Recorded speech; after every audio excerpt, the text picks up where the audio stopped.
கன்னி பெண்ணா மாறாதோ மையேந்தும் கண்ண காட்டி மையல் தீர பேசாதோ முன்னாலே தூக்கம் போயாச்சு உள்ளார ஏதேதோ ஆயாச்சு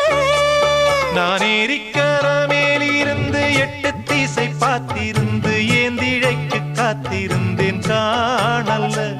மணி 7 8 ஆன பின்னும் ஊரடங்கி போன பின்னும் சோறு தண்ணி வேணும்னு தோணல்ல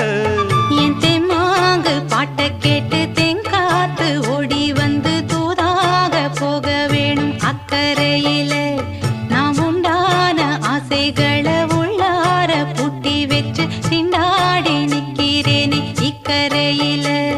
நான் ஏரிக்கர மேலிருந்து 8 திசை பார்த்திருந்து ஏந்திழைக்கு காத்திருந்தேன் காணல்ல